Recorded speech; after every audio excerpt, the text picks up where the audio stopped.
Hi everybody, Lynn Burkett with MajorLeagueFishing.com, sitting alongside Mark Rose, Major League Fishing angler. And Mark Rose, when I think of your name, I think of crankbaits. You are one of the gurus in North America when it comes to crankbaiting. You know, there's a lot of great crankbaits out there. Lucky Craft makes some great ones. Livingston makes some great ones. And Strike King, who's your primary sponsor and a sponsor of Major League Fishing as well, they make some great ones. Talk to me about crankbaiting. It is my favorite way to fish. I just love crankbaiting, probably because it's the way I've been the most successful at catching big fish. Yeah, crankbaits is a way that you can cover a lot of water, and whenever they get done spawning, which is the time of year that I'm growing to like right now, post-spawn, it's just a way that, like I said, you can cover a lot of water, you can catch a lot of fish, and you can catch a lot of big fish. The fish are done with the bank deal, and they're ready to move around, and they're ready to eat. And a crankbait, you can cover the entire water column, the entire water column that most of the bass live in anyway. Out there in that 30-foot range, that's just a big percentage of the fish don't live out there. They're more into that 20 and up. And Strike King has got a crankbait in the Series 1XS, Series 1, Series 3, 3XD, 5, 5XD, 6, 6XD, and we're working on more.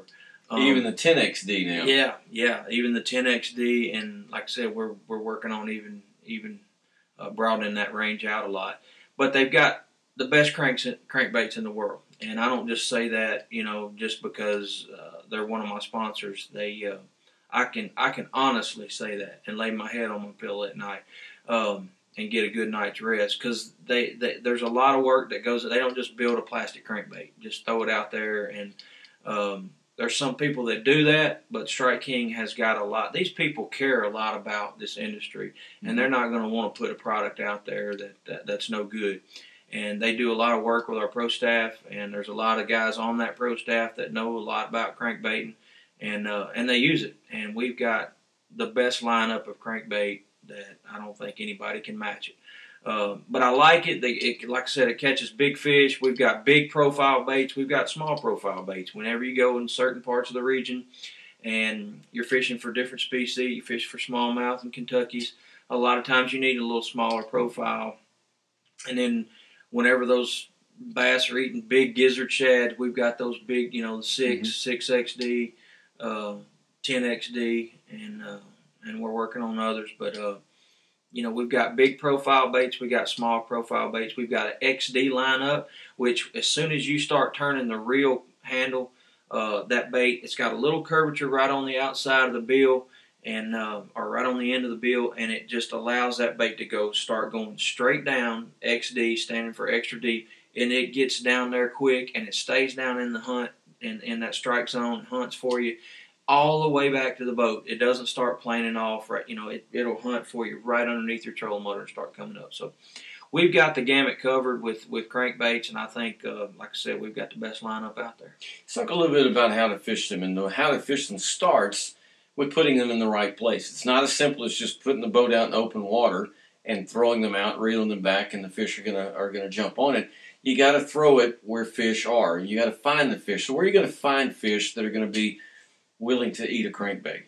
Well, at this time of the year. Yeah, post-spawn, water temperature gets up in the 70s. They're leaving the bank, and they're coming out, and they're going like where shad are.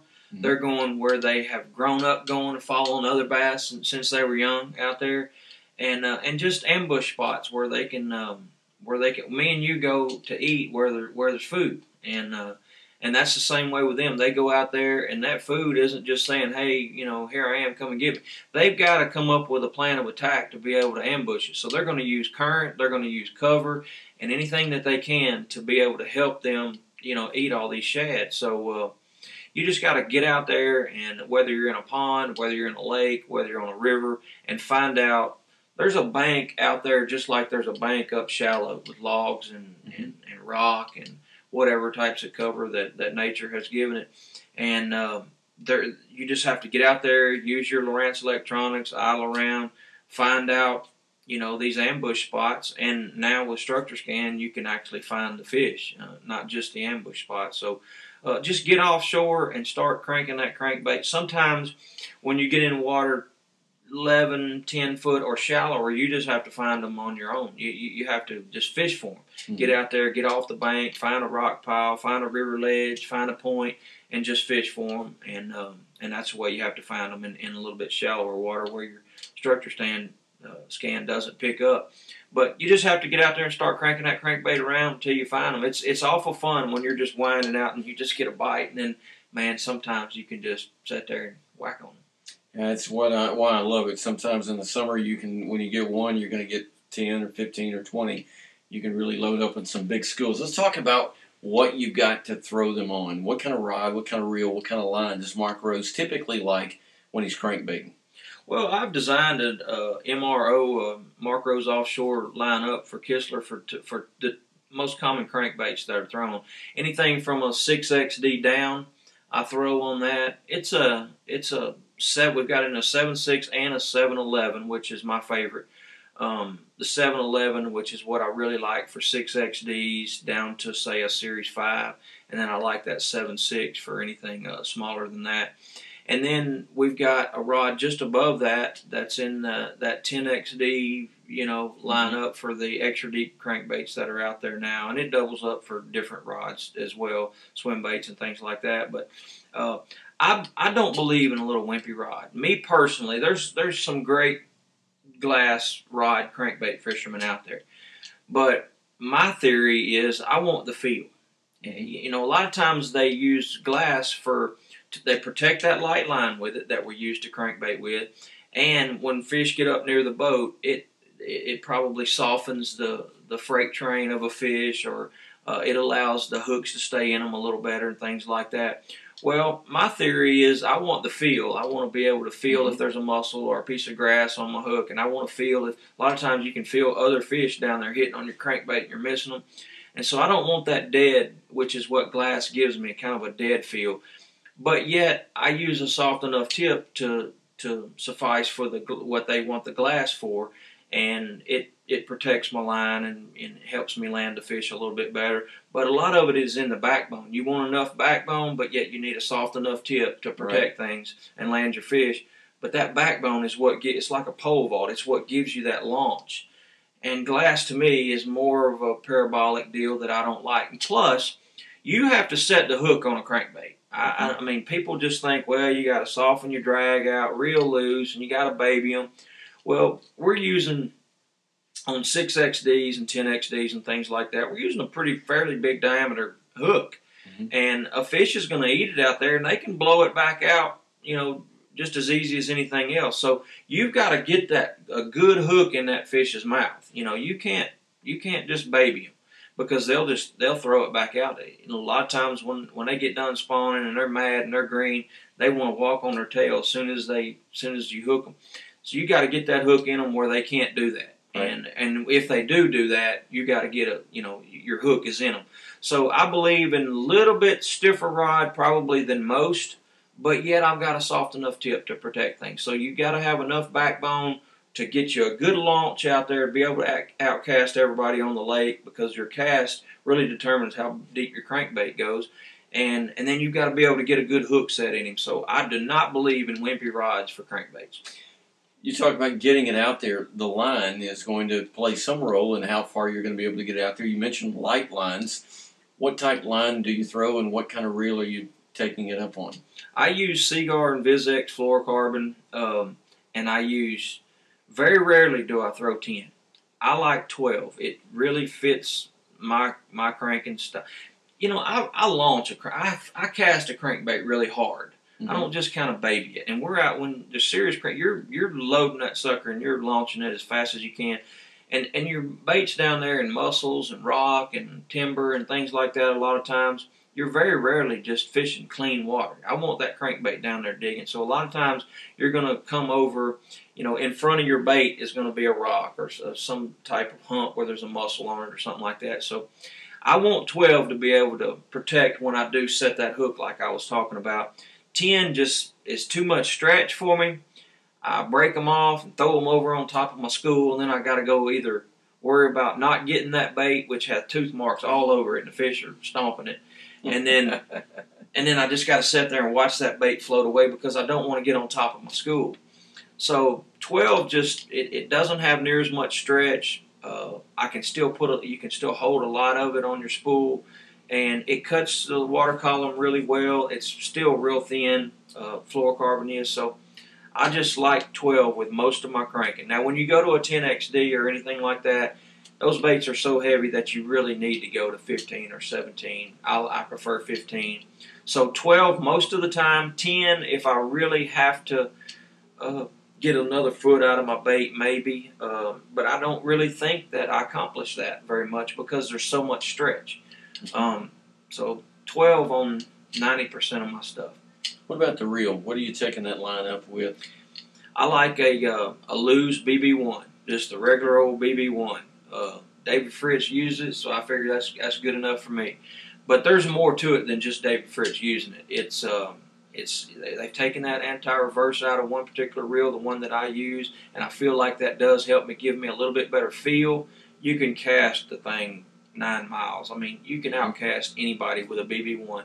You get it set up just right, get your brakes set up just right on it, and you can launch a crankbait farther than any reel on the market. I guarantee you. We have it in a 5-to-1, 5-4-to-1. You got the the bases covered with the gear ratios. I like a 5-to-1 on the giant crankbaits. I like 5-4-to-1 on some other, just medium running stuff. And then I'll even go to a 6-4-to-1 on my shallow square bill cranking. A lot of times you're cranking that a little bit faster. So, and I play with different stuff. I use different ones, but most of the time I'm cranking a normal BB1 in a 5-to-1 gear ratio. Absolutely love it. With a Kistler MRO cranking rod, that matchup is perfect for me with 12-pound Seaguard BizX. Let's talk about colors. I am a tackle maker's dream because when I go to Bass Pro Shops, first place I go is the crankbait aisle, and I'm always looking at the newest and the latest and the greatest colors. Most of you guys tell me what I really need are just 2 or 3 simple shades of shad, 2 or 3 simple shades of bluegill, 2 or 3 simple shades of crawfish. Is it that simple? Do you just need a small handful of colors, or do you need to go out there and experiment with some of the really outlandish things that are out there? You bring up a good point. You mentioned need. You only need a really good shad pattern and a good chartreuse pattern for muddy water. However, I'm kind of like you. I like different versions of that. I like a red eye every now and then. I like maybe a little bit clearer water version of a shad, a ghost type color, see-through, more transparent, in clear water. And then in normal, 2-3 foot visibility, I like a sexy shad. And then if the water's just a little bit tint to it, I like a chartreuse sexy shad, adding a little bit of spice to it, and a little bit of color. And then if the water's what we would call muddy, I like more of a chartreuse blueback. I like to play around with them. I like different shades of this, that, and the other. But as a tournament fisherman, we can only carry so much. So I do like just a basic old shad pattern most of the time, and then a chartreuse version whenever I'm tournament fishing, because I have to be efficient and I can't carry everything. Pre-fishing, I like to play around with different stuff, and then I can load up on them if I find some little differentiality in something. Very good stuff. Let me ask you one last question. I know you've done this a long time. You've had a very long and successful career. You've been on a lot of television programs. I've seen your Strike King programs where you're on Pickwick and other places. Out of all the times you've thrown a crankbait out, Lake Fork here, even a couple of weeks ago with the Toyota Texas Bass Classic, is there one day, is there one moment, is there even one fish that stands out above all the others? When you sit down at night and you're kind of taking it easy, is there a memory that brings a smile to your face as a crankbait angler? Well, I can remember one tournament that it really made a difference. It was Pickwick. I was blessed to win a tour event on Pickwick a few years ago, and I caught like 20 pounds that morning, the first morning of the first day of the tournament, which is the day that really won it for me because I really was able to separate myself. And a 20-pound bag's a pretty good bag in the summertime on most fisheries, and I was pleased with it. But coming back, I decided to stop on one little area. And I went down it with a crankbait, and I caught a couple, but nothing really cool. And then I got on the inside, and I decided I'm going to sit on the inside and throw out and give those fish a little bit different look. And when I did, I caught 3 6-pounders that culled a couple of like 4.5 pounders, 3 4.5 pounders. And man, that I was able to get up there in that 25, 26 pound range the first day, and that really separated myself. So I guess with a crankbait, it catches such big fish that you can really make a big difference in your tournament fishing at any given time. I fished a megabucks tournament a long time ago. Now, I didn't catch this fish, but I saw Rick Clun there, and I asked him about it. But there was a shad that jumped out in front of him, and he threw a crankbait out there right then. And he had been throwing other Carolina rigs and things like that, picked up his crankbait and threw it, and he caught the biggest fish in that school with that crankbait, and it made a big difference for him. Caught like a 7-pounder. So, yeah, crankbaits can really make a big difference for you because a lot of times they will catch the biggest fish in the school. They've done it for me, and I can think back to a lot of special memories when that's happened. I can too. And guys like Mark Rose, they've got a lot of memories. They got a lot to offer fishing fans around the country. They can help you be a better angler and enjoy your own fishing game more when you get out on the water. For more, go to MajorLeagueFishing.com.